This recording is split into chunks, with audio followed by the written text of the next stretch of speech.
Good evening, everyone. We are so thankful once again to meet here and share the word of God. So when the world is filled in our heart, we can live with the power of God. This is why we are hopeful. So as we begin today's service, let us pray. Dear Heavenly Father, we thank you for this time. We thank you for your love and the care upon our lives. Lord, you have been with us and you have revealed this precious gospel unto us. That's why today we are so thankful and we live with the heart of preaching the gospel according to your will.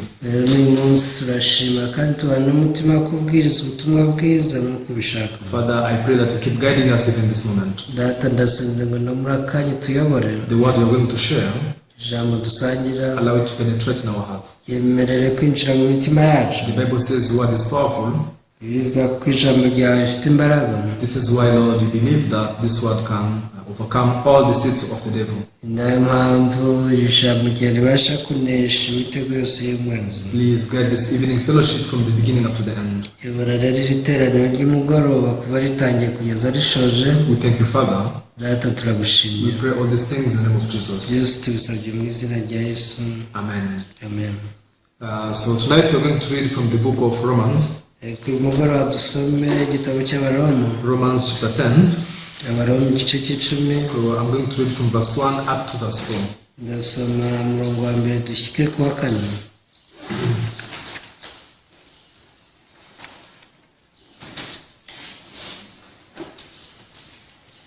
Yes, Romans chapter 10, verse 1 to verse 4. Let us read.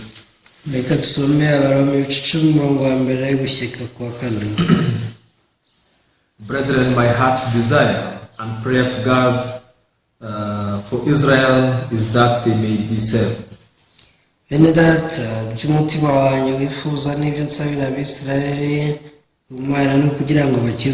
For I bear them witness that they have zeal for God, but not according to knowledge.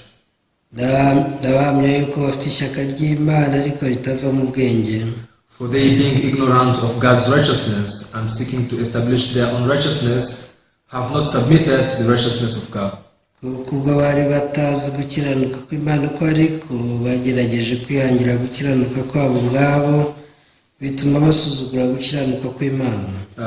Christ is the end of the law of righteousness to everyone who believes.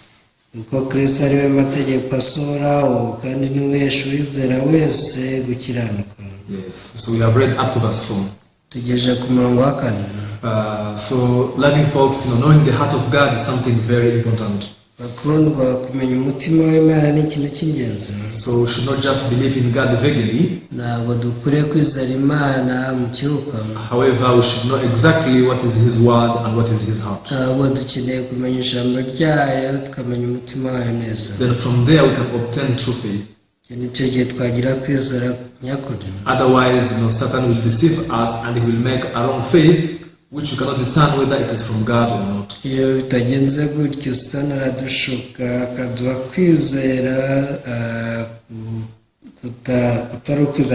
So even me, before I made the truth, I used to have a certain faith, but which was not based on the Bible. And now the result of that faith was only condemnation and fear. So the Bible says that my people perish because of lack of knowledge. We do not perish because of sin, but we perish because of ignorance,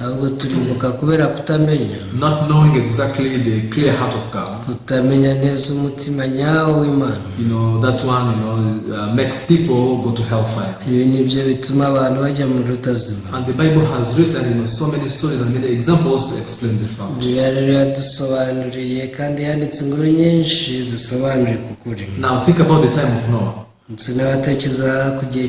Why people had to perish? Was it because there was no way of salvation? Or was it because God hated people and wanted to destroy everyone? That's not so. ntabwo ari byo. People never knew the heart of God. Abantu ntibigeze bamenya umutima wayo. God prepared the way of salvation, Imana yabateguriye inzira yo gukizwa, and there was no condition for you to go into the ark and be saved from the great flood. nta n'icyo basabwaga kwinjira mu nkuge ngo bakizwe umwuzure. However, people's hearts were diverted, by the devil.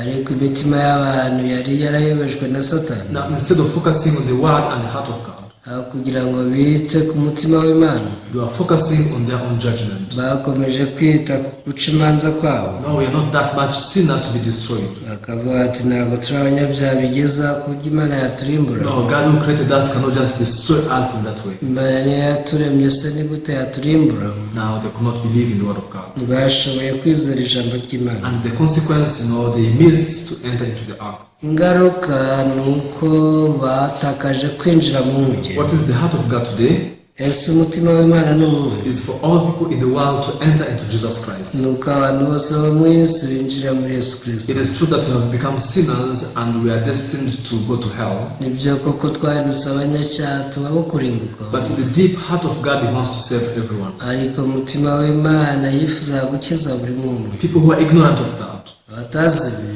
they suffer because of ignorance. nibo bababazwa kubera kutamenya. Now, a long time ago, there was a man who was working, at the harbor of England. Kera cyane hari umuntu wakoraga ku mwaro w'inyanja yo mu Bwongereza. And now his work was to load the ships with different, bags, different luggage in the cargo. Icyo gihe akazi ke kari ko gushyira imizigo mu bwato. And this man was paid very little money. Yajyaga ahembwa amafaranga make cyane. Even though he worked very hard, he did so much manpower, but the wage was very little. Ubwo yabaga yakoze cyane, yakoresha amaboko n'imbaraga, ariko yahembwaga make. So, however, now there is a story that was heard, that now there is a new continent that was invented.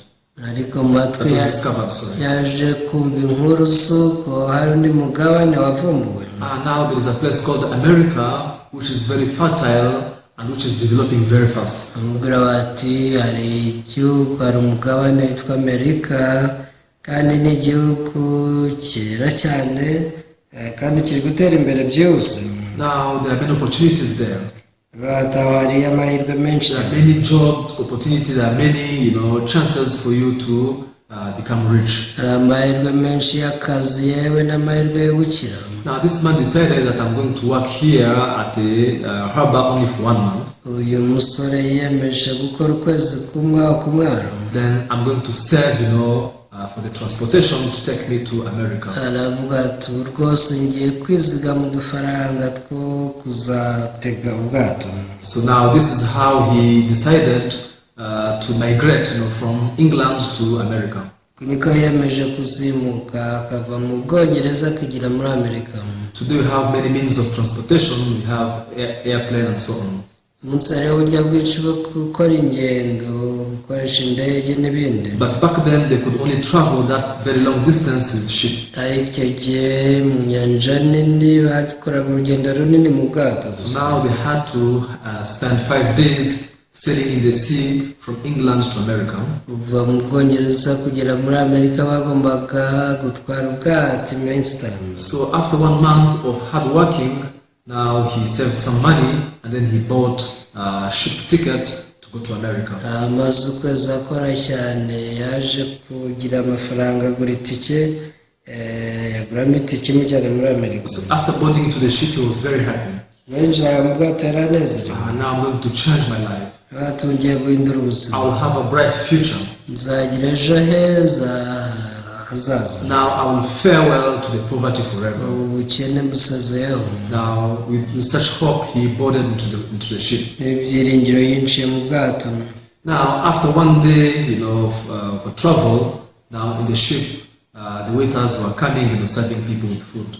Umunsi ushize abantu ibyo kurya mu bwato batangiye kuza ngo bagaburire. So when the waiters reached this person who said, "No, it's okay, me, I will not eat, I'm okay." Ubwo bagera ku uyu musore avuga ati njye nta kibazo rwose, ndetse neza.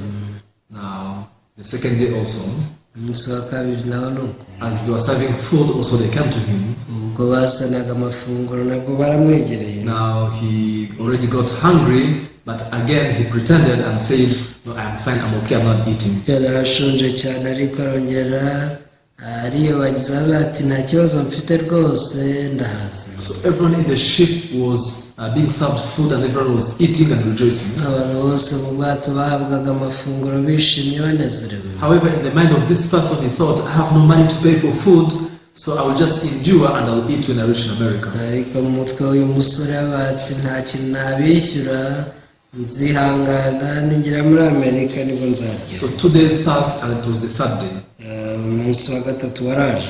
On the third day, he was very hungry. umunsi wa gatatu yari ashonje cyane. However, when waiters came to him, ubwo abaseriva bamwegeraga, even though he was very hungry, but again he pretended. nubwo yari ashonje cyane nanone yarongeye iraza inyanza. "No, me, I'm fine, I'm okay, I'm not eating." ati njye nta kibazo rwose nkeneye kurya. Even though he was very hungry, nubwo yari ashonje cyane, but now he couldn't reveal his true heart or ask for the help. ntabwo yabashije kugaragaza umutima we ngo asabe ubufasha. After the third day, now he was very hungry in the ship, umunsi wa gatatu urangira rero yari ashonje cyane, and now he did not have even any money to pay for food. kandi nta giceri na kimwe yari afite yakwishyura. Now they had to sail for 2 more days in order to arrive in America. bagombaga kongera gutwara ubwato indi minsi ibiri. Now on the 4th day, now he could not hold himself. umunsi wa kane ntiyabashije kwifata. Now when waiters were serving food, ubwo abatanga amafunguro begeraga abandi, now he was just looking at them pitifully. yatangiye kubitegereza rwose nk'umuntu uteye impuhwe. However, he could not also receive food. ariko ntabwo ntiyashobora kubaka ibiryo.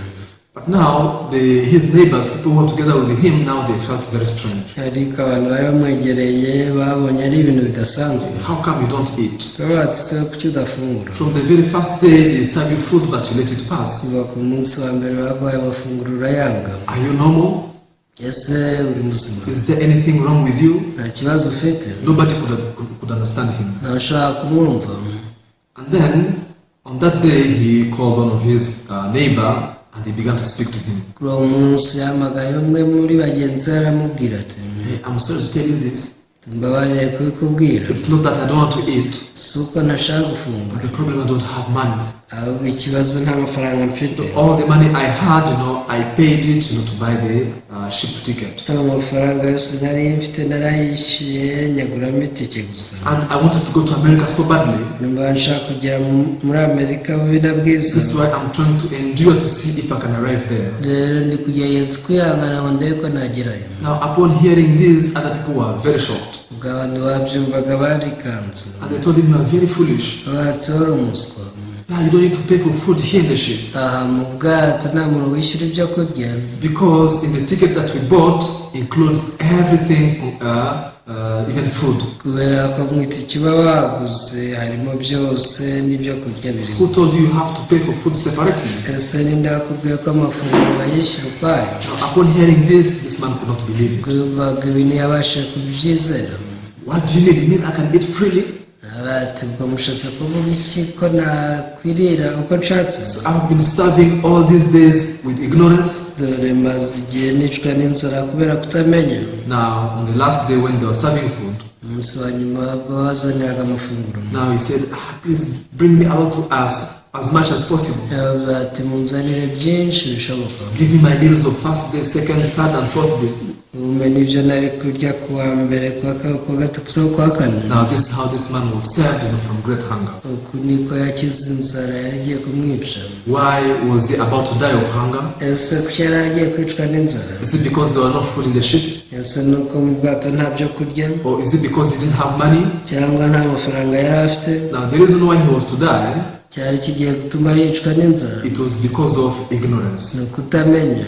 Now, because of ignorance, he missed something that he was worth to receive. uku kutamenya byamuteye kutakira ibyo yari akwiriye guhabwa. Now let's think about this in the spiritual way. dusa n'abatekereza mu buryo bw'umwuka. Why are people suffering today in sin and Ese condemnation? kuki abantu bakomeza kubazwa n'icyaha no kwiciraho iteka? Is it because there is no solution for sin? Ese nuko nta gisubizo cy'icyaha kiriho? Is it because, Jesus did not die for us? Nuko Yesu atadupfiriye? Although everything was ready, Nubwo ibintu byose byiteguwe, but many people don't know this. abantu benshi ntibabizi. And because they don't know it, they cannot believe in it. Kubera ko batabizi kandi ntibanabyizera. And now, unfortunately, it cannot become theirs. Ikibabaje ntibishobora kuba ibyabo. Now, that's why the Bible says that my people perish because of ignorance. Iyi mpamvu rivuga ngo abantu banjye barimbutse bazize kutamenya. So now, in the Bible, God has described his heart fully. Muri Bibiliya Imana yadusobanuriye umutima wayo mu buryo bwuzuye. One day, Jesus now made a parable and spoke to people. Umunsi umwe Yesu yaciye abantu umugani. There is a king, who organized, a wedding for his son. Yaragira ati hariho umwami wacyujije ubukwe bw'umwana warongora. And king sent the servants to invite all people to come to the wedding. Icyo gihe umwami yohereje abantu batumira abantu bose baze mu bukwe. But unfortunately, people were not willing to come. Kibabaje abantu ntibashatse kuza. And then again, he sent his servants to the highways. Yarongeye atuma abandi mu nzira nyabagendwa zose. And he told them, you go invite all people, the good and the evil. Ati mugende mutumire abantu bose ababi n'abeza. Tell them you come to the wedding of the king. Mubona bose mubabwire baze mu bukwe bw'umwana w'umwami. Behold, all things are ready. Kandi ibintu byose byariteguwe. Come to the wedding. Baze gusa mu bukwe. So that is the heart of God. Uyu ni wo mutima w'Imana. God does not just invite us to his work. Imana ntabwo idutumira ngo tuyikorere. God, first of all, prepare everything needed for us. Imana idutegurira ibyo dukeneye byose. Then God invites us in all finished and accomplished works. Ikadutumira mu byo yamaze gukora byose. So now in this parable, the king stands for the King of Kings, that is God. Muri uyu mugani uyu mwami uvugwamo ni umwami w'abami, ni Imana. The invited guest stands for you and me. Abashyitsi bari batumiwe ni wowe nanjye. So just like the king said that all things are ready, just come to the wedding. Nk'uko umwami yavuze ati ibintu byose byiteguye mwe muze mu bukwe. In the same way, Father God prepared everything needed for us to go to heaven. Niko n'Imana yadutegurira ibintu byose dukeneye ngo tujye mu ijuru. God cannot invite us if he has not prepared everything. Imana ntishobora kudutumira igihe nta kintu yateguye. When God created, the heavens and the earth, ubwo Imana yaremaga ijuru n'isi, the Bible says that he created man, at the very last day. birivuga ko yaremye umuntu ku munsi wa nyuma. Which means God brought man into existence after preparing everything man will need. Bivuze ko Imana yaremye umuntu imaze kumutegura ibyo azakenera byose. That is how God works. Niko Imana ikora. God invited people to come into the ark, after finishing everything. Imana yatumye abantu mu ngobyi imaze kurangiza byose. Now God is calling us into Jesus Christ after Jesus washed away all of our sins. Iduhamagara kwinjira muri Yesu nyuma yuko Yesu yogeje ibyaha byacu byose. That is the heart of God contained in the Bible. Uyu ni umutima w'Imana uri muri Bibiliya. However, we who are deceived by Satan, ariko abashitswe na Satani, we always tend to think that we should prepare something for ourselves. bakomeza gutekereza ko hari ikintu bakeneye kwitegurira. And as we are busy preparing something for ourselves, igihe duhugijwe no kugira ibyo dukora, we miss the chance to go and meet the preparations of God. dutakaza amahirwe yo kwakira umuteguro w'Imana. Whenever we preach the gospel, we always come to the remission of sin. Iyo tubwiriza ubutumwa bwiza tuvuga ku by'imbabazi z'ibyaha. So people strangely think that they need to sanctify themselves, they need to fight against sin and go to God after defeating it. Iyo utangaje abantu batekereza ko bagomba kurwana n'icyaha bakiyeza bakajya imbere y'Imana bamaze kukinesha. So they do not realize, the trap which lies in that. Ntabwo bamenya umutego wishe mwaho. If you're waiting to go to God after sanctifying yourself and become pure, uramutse utegereje gusanga Imana umaze kwiyeza, you'll never go to Him. ntabwo bishoboka ko wayisanga. Death will meet you before you achieve it. Urupfu ruzakwica utaragera kuri ibyo. Because the Bible says we are very weak, we cannot defeat sin. Bivuga ko turi abanyantege nke tutabasha kunesha icyaha. So God never waits to call us after we have defeated sin. Niyo mpamvu Imana itajya itegereza ngo duhamagare nyuma y'uko twanesheje icyaha. Instead, God works everything needed for us just to go to Him as we are. Ahubwo Imana yaduteguriye byose byatuma tuyijya imbere uko turi. Now King said, now you go to the highways. umwami yavuze ati nimugende mu nzira nyabagendwa zose Invite whoever you see there. mutumire abo mubonayo bose Whether they are good people, you invite them. abeza mubatumire Whether they are bad people, so you invite them. ariko n'ababi mubatumire Tell them all things are ready, just come to the wedding. mubabwire bo baze gusa ko ibintu byose byiteguye. Now the Bible talks about the wedding of the Son of God, bivuga ku bukwe bw'umwana w'imana and that is Jesus Christ. uwo ni yesu kirisito. So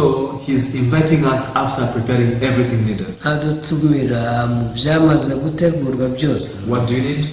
n'icyo ukeneye You need nothing but just to go. nta kimwe uretse kujyayo. However, when we look at ourselves, ariko iyo twirebyeho we are always deceived into thinking that we are not ready. satani aradushuka ko tutaritegura. What other preparations do you need? ese n'imyiteguro ukeneye ni iyihe? Now, the fact that you think you need to prepare something else, gutekereza ko hari ikintu ukeneye kwitegura the Bible calls it distrust. byitwa kutizera. You don't believe that God has prepared everything perfectly. ntabwo wizera ko imana yateguye ibintu byose mu buryo butunganye. And now because of that, you think you need to work on your own. ibi bigutera gutekereza ko ukeneye kwikorera. This is the heart which the prodigal son used to have. ni naho umutima umwana w'ikirara yari afite. Now, after wasting all money in the far country, amaze kwaya ibintu byose n'amafaranga yose mu gihugu cya kure, a certain thought came to him. hari igitekerezo cyamujemo. How can I just go back to my father the way I am?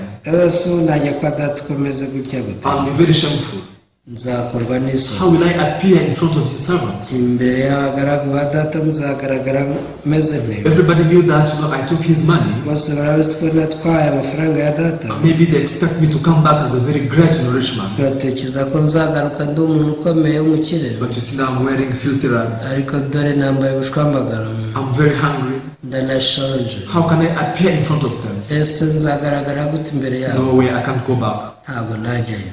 Instead, let me look for a job. reka nshakishe akazi. At least I will try to make some money. nimara kugerageza kwegeranya udufaranga, I'll try to recover my economy. nkongera nkasubirana ubukungu Then bwanjye. I'll go to my father now in a good state. icyo gihe nzajya kwa data ariko ameze neza. Now, after having that thought, nyuma yaho when you read the Bible closely, isabira neza, the Bible says that now he desired to eat the husks from the pig, bivuga ko yifuzaga guhazwa n'iby'ingurube zashigaje, but there was none to give it to him.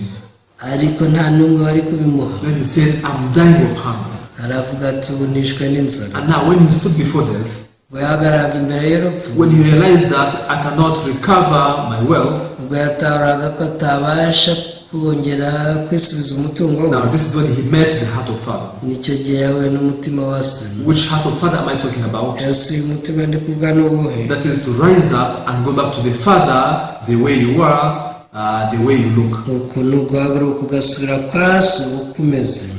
Now the king said, everyone can come to the wedding because all things are ready. umwami yaravuze ati buri wese aze mu bukwe, ibintu byose nabiteguye. Even the costume of the wedding was prepared at the entrance. yewe n'umwambaro wo kwambara mu bukwe wari wateguwe aho binjirira. This is the heart of God. ni umutima w'Imana. Just like the prodigal son departed the way he was, kuko umwana w'ikirara yahagurutse uko ameze, in the same way God wants us also to go to him the way we are. uko niko Imana ishaka ko tuyisanga uko tumeze. Whether you are strong or weak, waba ufite imbaraga cyangwa uri umunyantege if nke, you are rich or poor, waba uri umukire cyangwa umukene, if you are good or evil, waba mwiza cyangwa mubi, God wants you to go to him however you are. Imana ishaka kuyisanga uko umeze. You can read the book of Isaiah, soma mu gitabo cya Yesaya, Isaiah chapter 55. Yesaya 5:5, Isaiah chapter 55, starting from verse 1. Yesaya 5:5 uhereye ku murongo wa mbere. For everyone who thirsts, come to the waters, and you have no money, come buy and eat. Yes, come buy wine and milk, without money and without price. Nimwe abafite inyota nimuze ku mazi, kandi n'udafite ifeza nawe naze. Nimuze mugure murye, nimuze mugure vino n'amata mudatanze ifeza cyangwa ibindi biguzi. Now God is calling everybody to come to him. Imana iri guhamagara umuntu wese ngo ayisange. Everyone who thirsts, come to the waters. Ufite inyota ze ku mazi. Even those who have no money, you just come. Yewe n'abadafite ifeza nabo bagomba kugenda. Come buy wine and milk without money and without price. Nimuze mugure murye, nimuze mugure vino n'amata mudatanze ifeza. Verse 2. Why do you spend money for what is not bread, and your wages for what does not satisfy? Listen carefully to me and eat what is good, and let your soul delight itself in abundance. Iki gituma mutanga ifeza mukagura ibitari byo kurya nyakuri, niki gituma mukorera ibidahaza, mugira umwete wo kunyumvira, mubone kurya ibyiza, ubugingo bwanyu bukishimira umubyibuho. Incline your ear and come to me, hear, and your soul shall live, and I'll make an everlasting covenant with you, the sure mercies of David.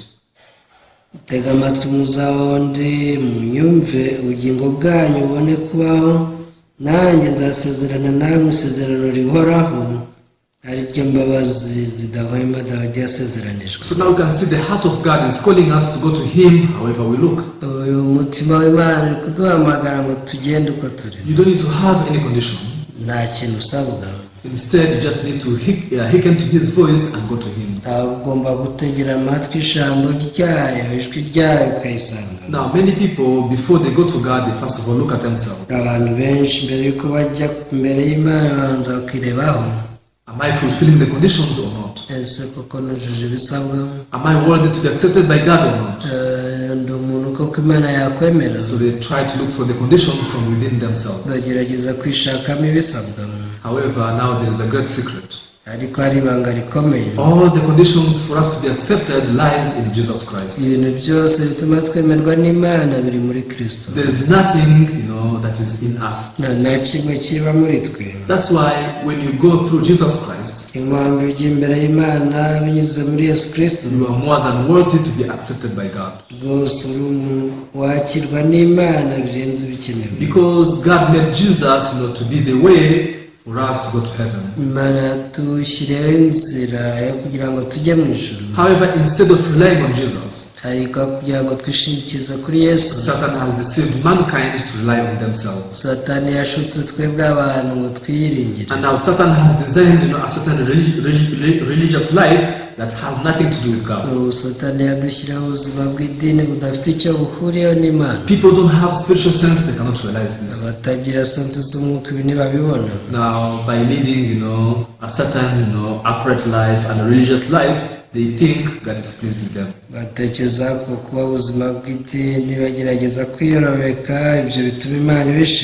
now we can see the prayer of Apostle Paul in the story that we read today. Now Apostle Paul was sincerely praying, for the Jews, now his people. Romans chapter 10 verse 1. We can read there once again. Brethren, my heart's desire and prayer to God for Israel is that they may be saved. Bene data, iby'umutima wanjye wifuza n'ibyo nsabira Abisirayeli ku Mana kugira ngo bakizwe. For I bear them witness that they have zeal for God, but not according to knowledge. Ndahamya yuko bafite ishyaka ry'Imana ariko ritava mu bwenge. Now let's think about the heart of Paul. Now, he sincerely wished Israel people to be saved.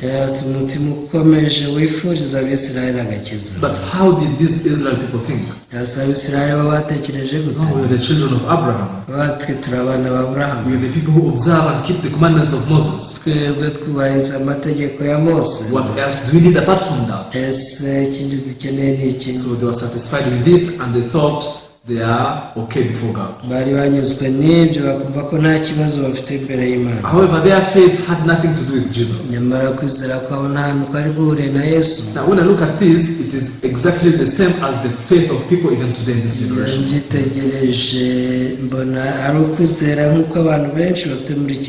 Now, the people who are very difficult to receive salvation is not those who are living a sinful life, those who are outside in the world, the so-called pagans. ntabwo ari ba bandi twita abapagani biberaho mu isi badasenga. However, the people who are very far from the salvation of God, ahubwo usanga bari kure y'agakiza. they are those who have the image of holiness. ni ba bandi baba bafite ishusho yo kwera. They are those who look like people who are godly.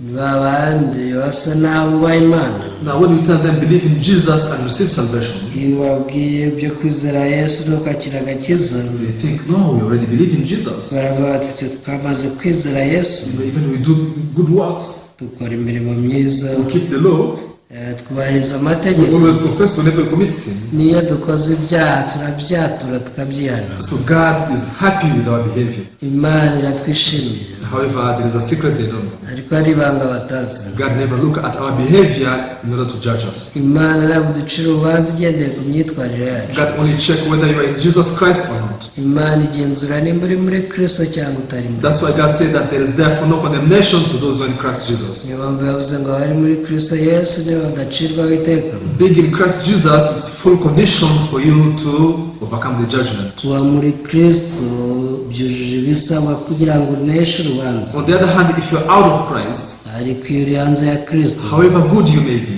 uko waba mwiza gute, however godly you may be, uko waba wubaha Imana gute, you are the person who is doomed to go to hell.